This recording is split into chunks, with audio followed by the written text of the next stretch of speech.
The Urantia Book. The Life and Teachings of Jesus, paper 154.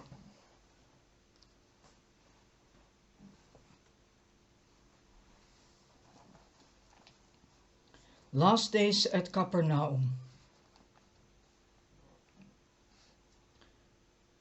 On the eventful Saturday night of April 30, as Jesus was speaking words of comfort,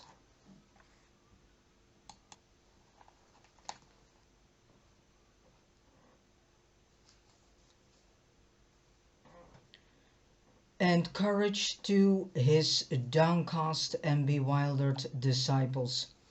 At Tiberias, a council was being held between Herod Antipas and a group of special commissioners representing the Jerusalem Sanhedrin. These scribes and Pharisees urged Herod to arrest Jesus. They did their best to convince him that Jesus was stirring up the populace to dissension and even to rebellion. But Herod refused to take action against him as a political offender. Herod's advisors had correctly reported the episode across the lake when the people sought to proclaim Jesus king and how he rejected the proposal. One of Herod's official family, Chuza, whose wife belonged to the women's ministering corps, had informed him that Jesus did not propose to meddle with the affairs of earthly rule, that he was only concerned with the establishment of the spiritual brotherhood of his believers, which brotherhood he called the kingdom of heaven. Herod had confidence in Chuza's reports, so much so that he refused to interfere with Jesus' activities. Herod was also influenced at this time in his attitude toward Jesus by his superstitious fear of John the Baptist. Herod was one of those apostate Jews who, while he believed nothing, feared everything. He had a bad conscience for having put John to death, and he did not want to become entangled in these intrigues against Jesus. He knew of many cases of sickness which have been apparently healed by Jesus, and he regarded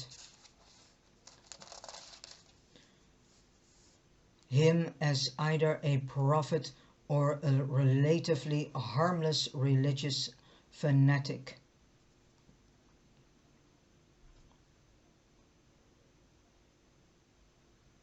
When the Jews threatened to report to Caesar that he was shielding a traitorous subject, Herod ordered them out of his council chamber.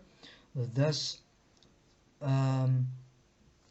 matters rested for 1 week, during which time Jesus prepared his followers for the impending dispersion. 1. A week of council. From May the 1st to May the 7th, Jesus held intimate council with his followers at the Zebedee house. Only the tried and trusted disciples were admitted to these conferences. At this time, there were only about 100 disciples who had the moral courage to brave the opposition of the Pharisees and openly declare their adherence to Jesus. With this group, he held sessions in the morning, in the afternoon, and in the evening. Small companies of inquirers assembled each afternoon by the seaside were some of the evangelists or apostles discovered to them. These groups seldom numbered more than 50. On Friday of this week, official attention or action was taken by the rulers of the Capernaum synagogue, closing the house of God to Jesus and all his followers. This action was taken at the instigation of the Jerusalem Pharisees, and Jairus resigned as chief ruler and openly aligned himself with Jesus. The last of the seaside meetings was held on Sabbath afternoon, May 7. Jesus talked to less than 150 who had assembled at that time. This Saturday night marked the time of the lowest ebb in the tide of popular regard for Jesus and his teachings. From them and from then on, there was a steady, slow, but more healthful and dependable growth in favorable sentiment. A new following was built up, which was better grounded in spiritual faith and true religious experience. The more or less composite and compromising transition stage between the materialistic concepts of the kingdom held by the Master's followers and those more idealistic and spiritual concepts taught by Jesus had now definitely ended. From now on, there was a more open proclamation of the gospel of the kingdom in its larger scope and in its far-flung spiritual implications. To a week of rest. Sunday, May the 8th, AD 29, at Jerusalem, the Sanhedrin passed a decree closing all the synagogues of Palestine to Jesus and his followers. This was a new and unprecedented usurpation of authority by the Jerusalem Sanhedrin.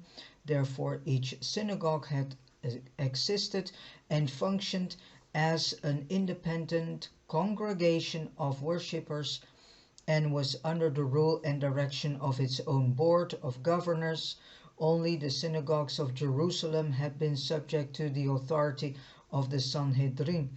This summary action of the Sanhedrin was followed by the resignation of 5 of its members.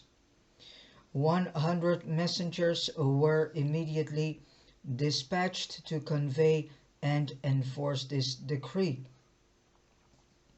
Within the short space of 2 weeks, every synagogue in Palestine had bowed to this manifesto of the Sanhedrin. In this case, you can say that has nothing changed in this world, really nothing, because all the churches of today are doing exactly the same thing, listening to an evil, corrupt, and utterly dark rulers of the world. Yeah? And the same is still going on. The same games are being played over and over and over again. And humanity stays asleep. Humanity is in a coma sleep. And they all allow this to happen. It is humanity themselves that has brought themselves at a point of self-destruction, due to the fact that they do not want to wake up from their deep comatized sleep.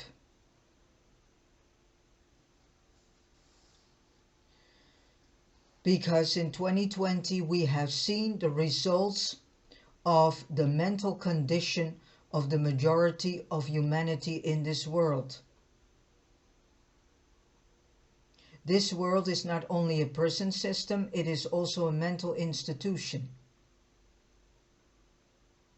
Because the majority of people are blindly following corrupt politicians and leaders of their country.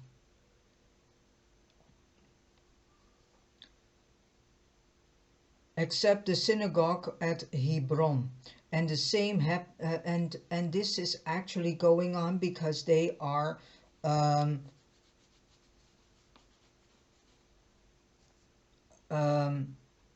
saying the same to all those who do not obey evil, and darkness. And this happened again in the Second World War, in the First World War, in all these stupid wars that humanity is doing, because it still refuses to acknowledge themselves as a child of God, and are still refusing to turn themselves back to God the Father. The rulers of the Hebron synagogue refused to acknowledge the right of the Sanhedrin to exercise such jurisdiction over their assembly. This refusal to accede to the Jerusalem decree was based on their contention of congregational autonomy rather than on sympathy with Jesus' cause.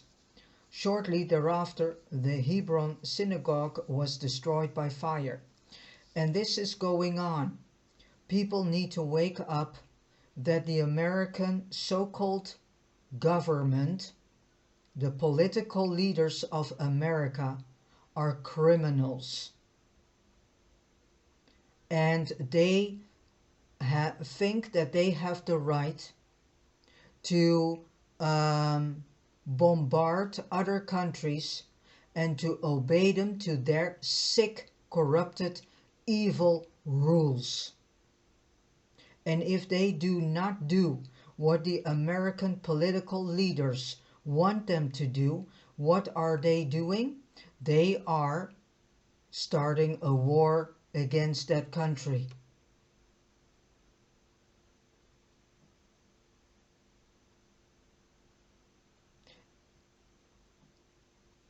We need to wake up and see what is truly going on. And we need to see the same games that are being played all over again. And again and again and again and again. And we need to wake up to the fact that there is only one way to come out of this. Coming back to God the Father Himself. And staying out of the beastly, cruel humanness.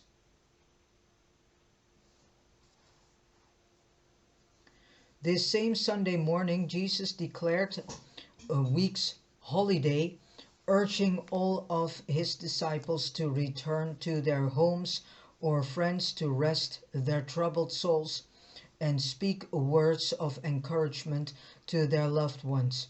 He said, "Go to your several places to play or fish while you pray for the extension of the kingdom." This week of rest enabled Jesus to visit many families and groups about the seaside. He also went fishing with David Zebedee on several occasions, and while he went about alone much of the time, there always lurked nearby 2 or 3 of David's most trusted messengers, who had no uncertain orders from their chief respecting the safeguarding of Jesus. There was no public teaching of any sort during this week of rest. This was the week that Nathanael and James Zebedee suffered from more than a slight illness. For 3 days and nights they were actually afflicted with a painful digestive disturbance. On the 3rd night, Jesus sent Salome, James, his mother, to her rest while he ministered to his suffering apostles. Of course, Jesus could have instantly healed these 2 men, but that is not the method of either the Son or the Father in dealing with these commonplace difficulties and afflictions of the children of men, on the evolutionary worlds of time and space. So now you can understand why Jesus did not do any way, shape or form healing. Why? Because if he would heal each and every person on this planet, we do not learn how to deal with afflictions, pains, suffering, grief, and whatever. That is why. And all those false teachings and preachers and so on, who say, oh, give everything into the hands of God and he will take care of it, that is of a danger, because you make your fellow brother and sister a sitting duck. And they do not learn how to deal and cope with afflictions, sufferings and pains. It is all part of this soul growth and character building that we need to go through. Never once throughout all of his eventful life in the flesh did Jesus engage in any sort of supernatural ministration to any member of his earth family or in behalf of any one of his immediate followers. Universe difficulties must be met and planetary obstacles must be encountered as a part of the experience. Training provided for the growth and development, the progressive perfection of the evolving souls of mortal creatures. The spiritualization of the human soul requires intimate experience with the educational solving of a wide range of real universe problems. The animal nature and the lower forms of will creatures do not progress favorably in environmental ease. So, which is quite logic. If you take away from a child everything because you are afraid that it will hurt itself or undergoes pain or whatever, you take away from your child life lessons. Life lessons that all has to do in learning how to deal with life itself.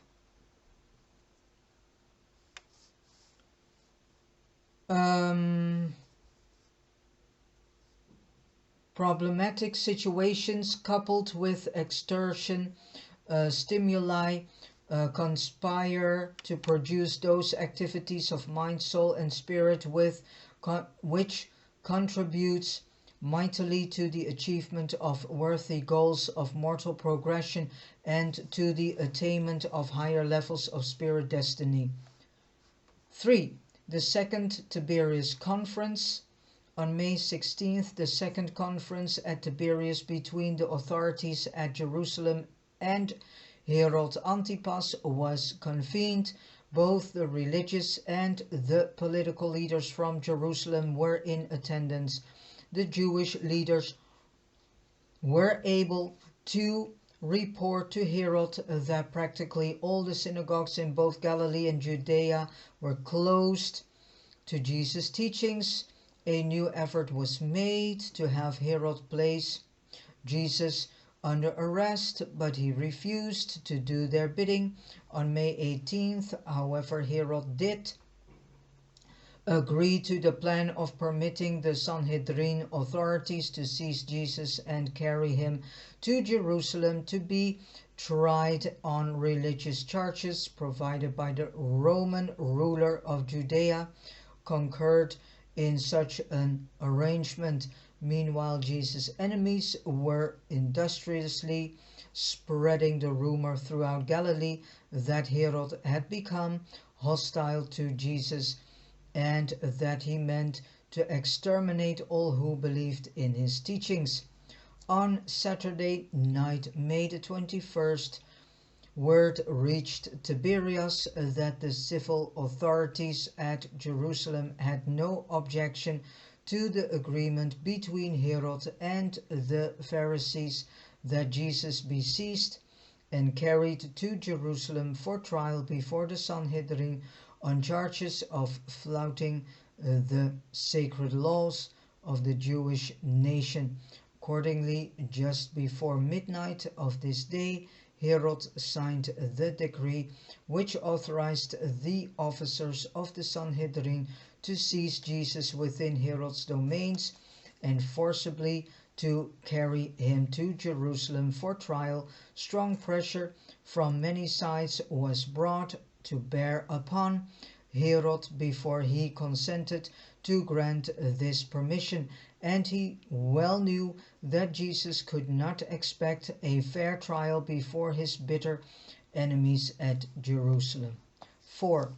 Saturday night in Capernaum. On this same Saturday night in Capernaum, a group of 50 leading citizens met at the synagogue to discuss the momentous question, "What shall we do with Jesus?" They talked and debated until after midnight, but they could not find any common ground for agreement. As always, because that is all due to the so-called ego, better said the false self, of humans that is still behind the steering wheel of many humans. As many humans are still being steered up by their false self, which is also known as ego. Aside from a few persons who inclined to the belief that Jesus might be the Messiah, at least a holy man, or perhaps a prophet, the meeting was divided into 4 nearly equal groups who held respectively the following views of Jesus. 1. That he was a deluded and harmless religious fanatic. 2. That he was a dangerous and designing agitator who might stir up rebellion. 3. That he was in league with devils, that he might be a prince of the devils. 4. That he was beside himself and that he was mad, mentally unbalanced.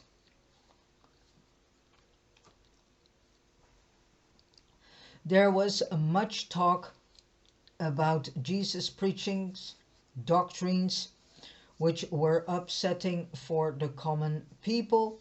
His enemies maintained that his teachings were impractical, that everything would go to pieces if everybody made an honest effort to live in accordance with his idea. Well, of course they are saying this because those who want total control and power over the rest do not want us to live by the rules, better said to live not by the rules but by the way and type of life that Jesus was telling us and teaching us to live by.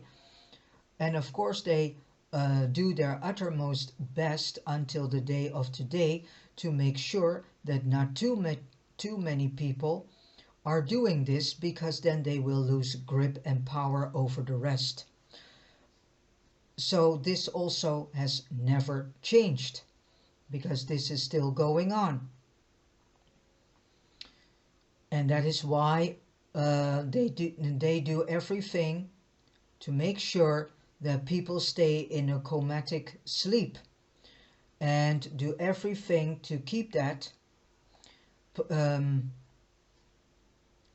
that is why I think that we also are being poisoned almost 24/7 through soil, through air, through water, to make sure that not many people make the choice to come back to God the Father and are choosing to do his will and are choosing to live in a way as Jesus has taught us to do so.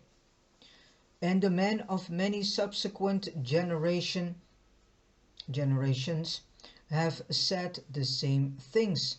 Well, many intelligent and well-meaning men, even in the more enlightened ages of these revelations, maintain that modern civilization could not have been built upon the teachings of Jesus. Well, no one tried.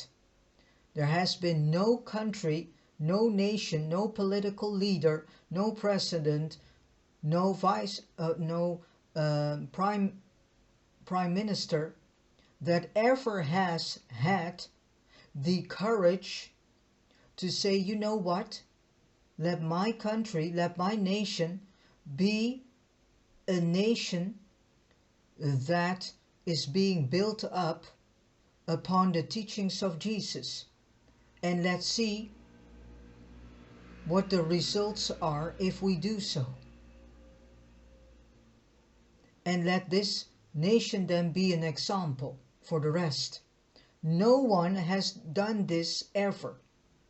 So beforehand they are saying, and this is the human habit, because humans have this ugly habit of saying beforehand, oh, that does not work. And if you convince many, then eventually no one is making any effort to create the opposite that shows it can work. And they are partially right, but all such doubters forget that a much better civilization could have been built upon his teachings, and sometime will be.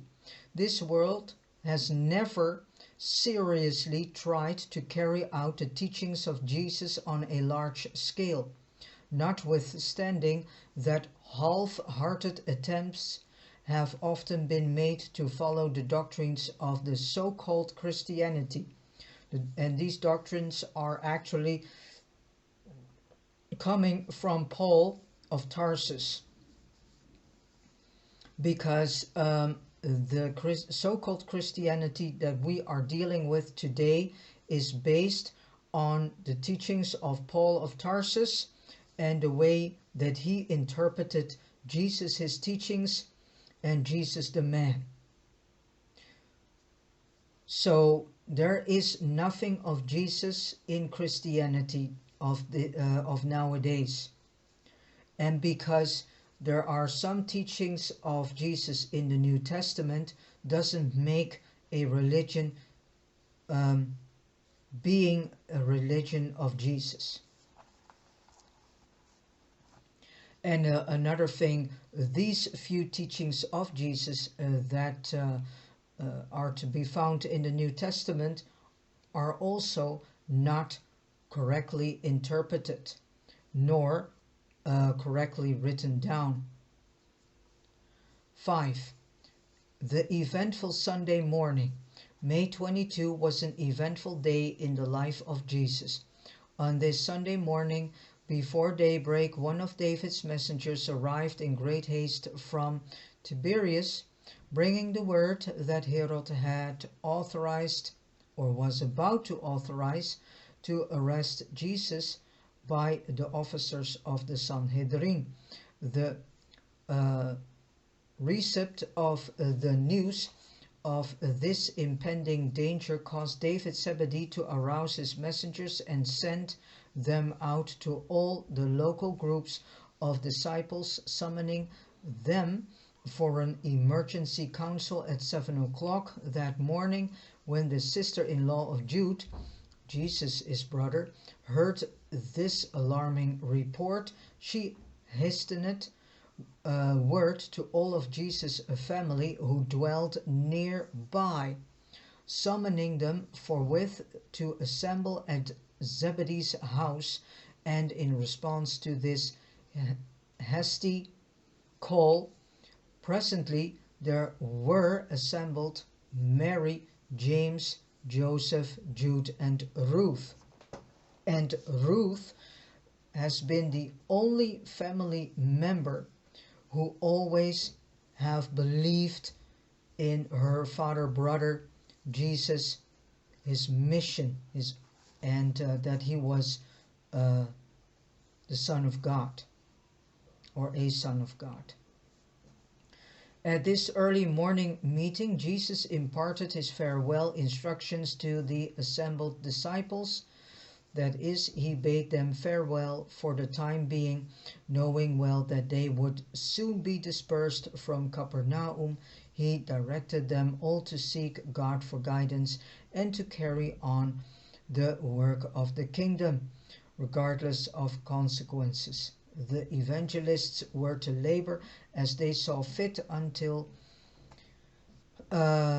such time as they might be called. He selected 12 of the evangelists to accompany him. The 12 apostles he directed to remain with him no matter what happened. The 12 women he instructed to remain at the Zebedee house and at Peter's house until he should send for them. Jesus consented to David Zebedee's continuing his country-wide messenger service, and in bidding the master farewell presently, David said, "Go forth to your work, master. Don't let the bigots catch you, and never doubt that the messengers will follow after you. My men will never lose contact with you, and through them you shall know of the kingdom in other parts, and by them we will all know about you. Nothing that might happen to me will interfere with this service, for I have appointed first and second leaders, even a third. I am neither a teacher nor a preacher, but it is in my heart to do this, and none can stop me." About 7:30 this morning, Jesus began his parting address to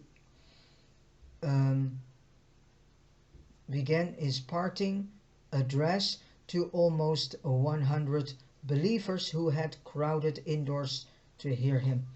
This was a solemn occasion for all present, but Jesus seemed unusually cheerful. He was once more like his normal self. The seriousness of weeks had gone, and he inspired all of them with his words of faith, hope, and courage. 6. Jesus' family arrives.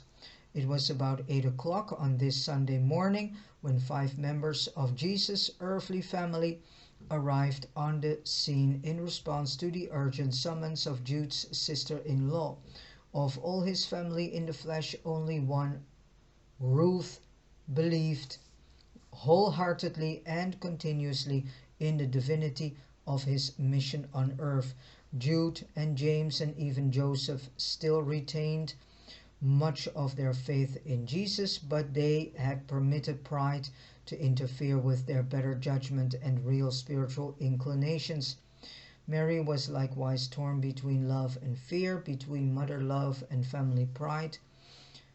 Though she was harassed by doubts, she could never quite forget the visit of Gabriel ere Jesus was born. The Pharisees had been laboring to persuade Mary that Jesus was beside himself, demented. They urged her so to go with her sons and seek to dissuade him from further efforts at public teaching. They assured Mary that soon Jesus' health would break, and that only dishonor and disgrace could come upon the entire family as a result of allowing him to go on. And so, when the word came from Jude's sister-in-law, all 5 of them started at once for Zebedee's house, having been together at Mary's home, where they had met with the Pharisees the evening before. They had talked with the Jerusalem leaders long into the night, and all were more or less convinced that Jesus was acting strangely, that he had acted strangely for some time. While Ruth could not explain all of his conduct, She insisted that he had always treated his family fairly and refused to agree to the program of trying to dissuade him from further work. On the way to Zebedee's house, they talked these things over and agreed among themselves to try to persuade Jesus to come home with them. "For," said Mary, "I know I could influence my son if he would only come home and listen to me." James and Jude had heard rumors concerning the plans to arrest Jesus and take him to Jerusalem for trial. They also feared for their own safety. As long as Jesus was a popular figure in the public eye, his family allowed matters to drift along.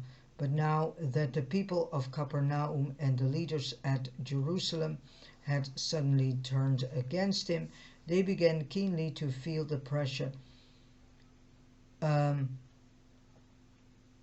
of the supposed disgrace of their embarrassing position. They had expected to meet Jesus, take him aside, and urge him to go home with them. They had thought to assure him that they would forget his neglect of them. They would forgive and forget if he would only give up the foolishness of trying to preach a new religion which could bring only trouble to himself and dishonor upon his family. To all of this, Ruth would say only, "I will tell my brother that I think he is a man of God and that I hope he would be willing to die before he would allow these wicked Pharisees to stop his preaching." Joseph promised to keep Ruth quiet while the others labored with Jesus. When they reached the Zebedee house, Jesus was in the very midst of delivering his parting address to the disciples. They sought to gain entrance to the house, but it was crowded to overflowing. Finally, they established themselves on the back porch and had word passed in to Jesus from person to person, so that it finally was whispered to him by Simon Peter, who interrupted his talking for the purpose and who said, "Behold, your mother and your brothers are outside, and they are very anxious to speak with you." Now it did not occur to his mother how important was the giving of this parting message to his followers. Neither did she know that his address was likely to be terminated any moment by the arrival of his apprehenders.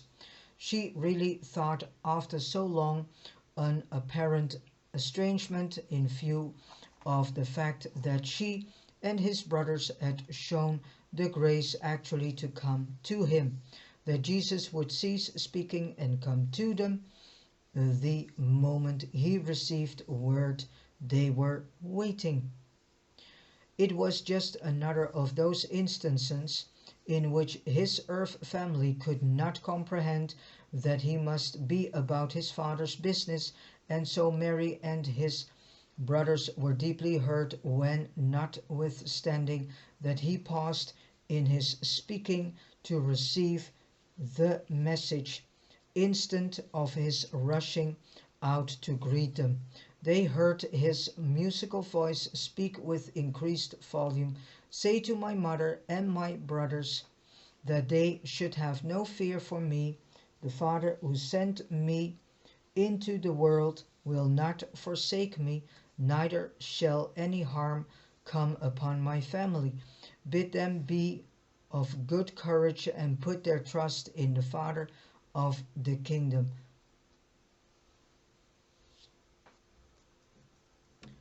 "But after all, who is my mother and who are my brothers?" And stretching forth his hands forward, all of his disciples assembled in the room, he said, "I have no mother, I have no brothers. Behold my mother, and behold my brethren. For whosoever does the will of my Father who is in heaven The same is my mother, my brother, and my sister." And when Mary heard these words, she collapsed in Jude's arm. They carried her out in the garden to revive her, while Jesus spoke the concluding words of his parting message. He would then have gone out to confer with his mother and his brothers. But a messenger arrived in haste from Tiberias, bringing word that the officers of the Sanhedrin were on their way with authority to arrest Jesus and carry him to Jerusalem. Andrew received this message and, interrupting Jesus, told it to him. Andrew did not recall that David had posted some 25 sentinels about the Zebedee house, and that no one could take them by surprise. So he asked Jesus what should be done. The master stood there in silence while his mother, having heard the words, "I have no mother," was recovering from the shock in the garden. It was at just this time that a woman in the room stood up and exclaimed, "Blessed is the womb that bore you, and blessed are the breasts that nursed you." Jesus turned aside a moment from his conversation with Andrew to answer this woman by saying, "No, rather is the one blessed who hears the word of God and dares to obey it."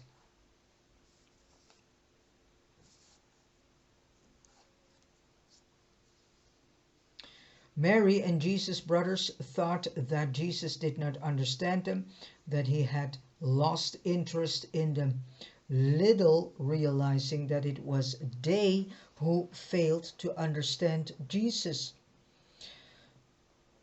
Fully understood how difficult it is for men to break with their past.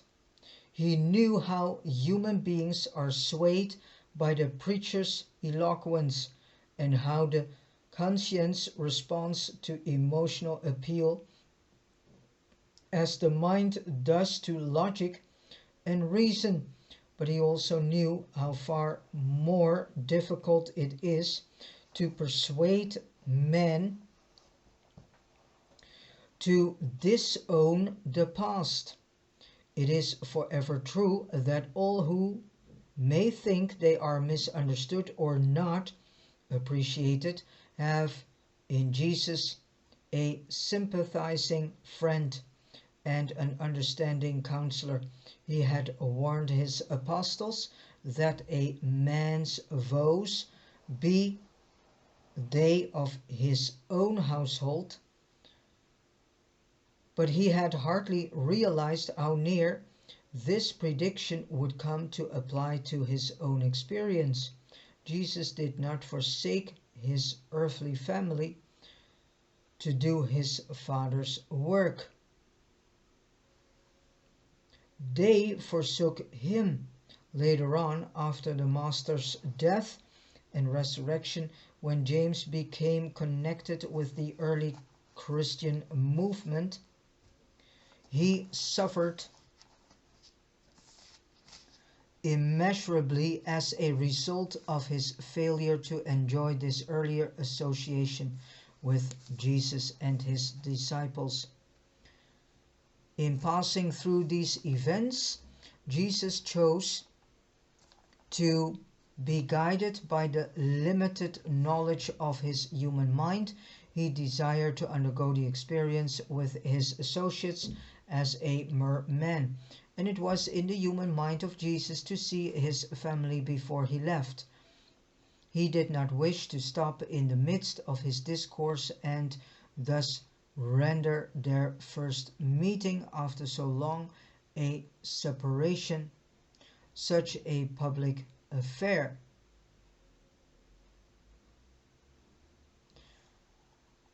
He had intended to finish his address and then have a visit with them before leaving, but this plan was thwarted by the conspiracy of events which immediately followed.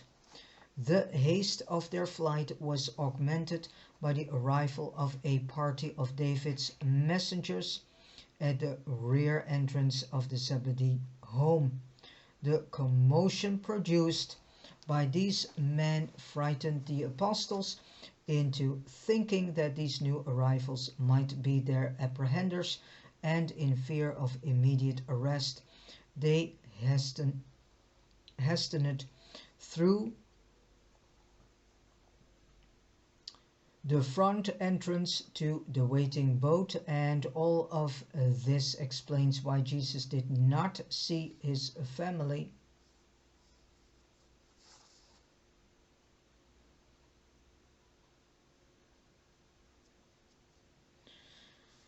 waiting on the back porch.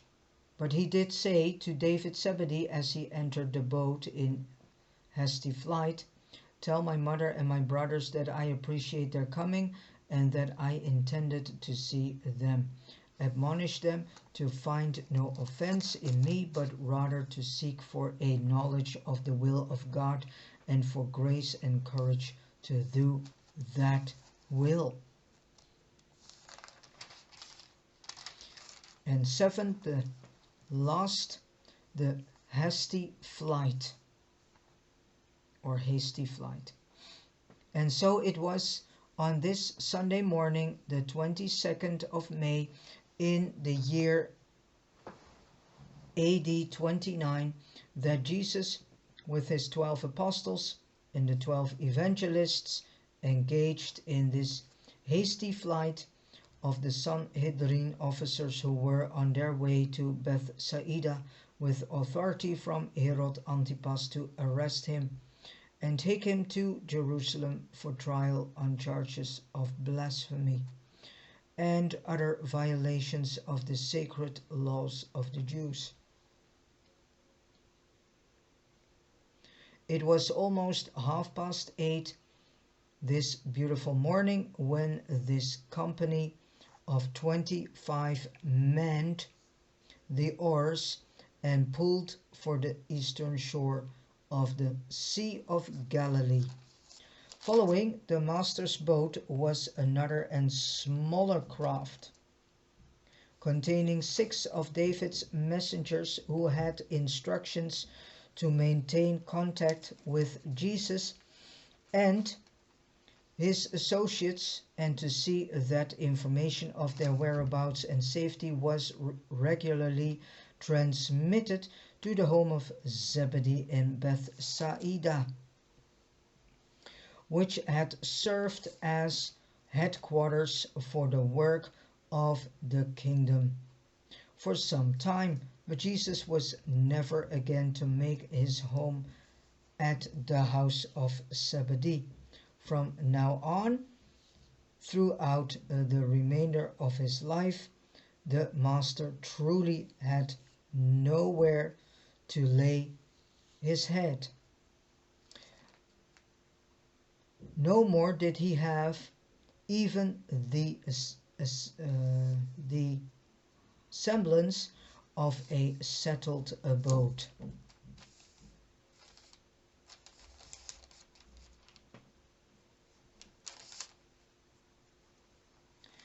They rode over to near the village of Capernaum, put their boat in the custody of friends, and began the wanderings of this eventful last year of the Master's life on earth. For a time they remained in the domains of Philip, going from Caesarea up to Caesarea Philippi, thence making their way over to the coast of Phoenicia. The crowd lingered about the home of Zebedee, watching these 2 boats make their way over the lake toward the eastern shore, and they were well started when the Jerusalem officers hurried up and began their search for Jesus. They refused to believe he had escaped them, and while Jesus and his party were journeying northward through Bathania, the Pharisees and their assistants spent almost a full week vainly searching for him in the neighborhood of Capernaum. Jesus' family returned to their home in Capernaum and spent almost a week in talking, debating, and praying. They were filled with confusion and consternation.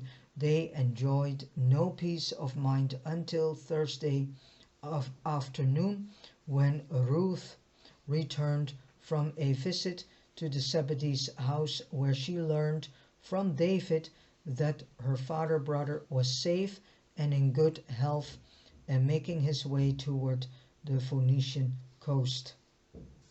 And with this said, I have come to the end of reading paper 154.